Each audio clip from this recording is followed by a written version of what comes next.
Selanjutnya Gus, masih dalam ruang lingkup kurban ya Gus. Nggih.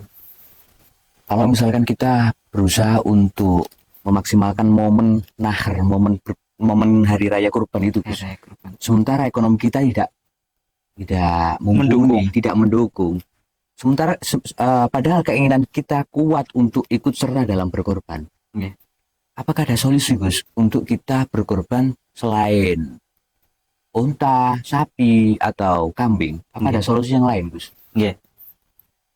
Mungkin memang yang namanya harga kambing, sapi, apalagi unta, itu mungkin untuk rakyat Indonesia itu khusus kalangan menengah ke atas. Sehingga untuk kalangan yang menengah ke bawah itu hampir bisa dipositifkan budgetnya kurang memenuhi.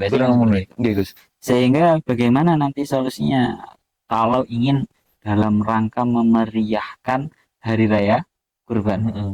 Itu ada sedikit solusi di dalam kitab Al-Bajuri itu disebutkan juz 2 Shahifah 128.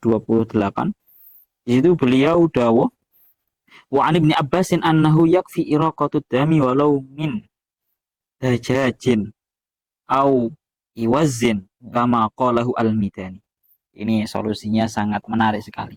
Menurut Imam Ibnu Abbas, beliau berkata, yang penting cukup untuk mengalirkan darah sekalipun dengan cara cuma menyembelih ayam ataupun angsa ataupun bebek. Itu sudah cukup. Seperti yang didawakan kama qala al-Midani, seperti yang didawakan Imam Al-Midani. Bahkan beliau menambahkan, wa kana syekhuna rahimahullahu ya'muru al-faqiru bitaklidihi. Secara jelas beliau dawuh, bahkan gurunya beliau itu memerintahkan terhadap orang-orang fakir, orang-orang yang ekonominya menengah ke bawah, atau bahasanya orang-orang yang budgetnya kurang mencukupi, untuk mengikuti pendapat yang mengatakan boleh atau sudah mencukupi menyembelih dengan ayam, berkurban dengan ayam ataupun bebek ataupun angsa itu tadi. Dan ternyata pendapatnya Imam Ibnu Abbas itu kan mutlak nih, bahasanya yang penting mengalirkan darah. Ternyata beliau itu mengambil kemutlakan yang ada di dalam hadis. Di sini disebutkan di dalam Sunan At-Tirmidzi.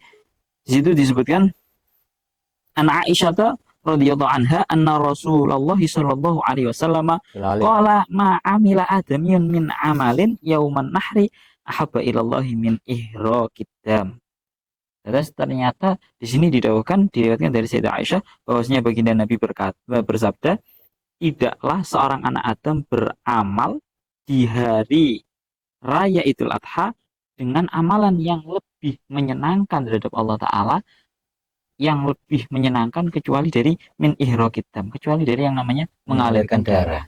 Dari hadis ini Imam Ibn Abbas mengatakan yang penting cukup yang namanya mengalirkan darah, sekalipun dari ayam atau bebek, angsa itu sudah cukup. Dan bahkan ini diperintahkan untuk diikuti bagi orang-orang yang kurang mampu, sebagai solusi dan menyemarakkan yang namanya hari raya momen Idul Adha ini tadi.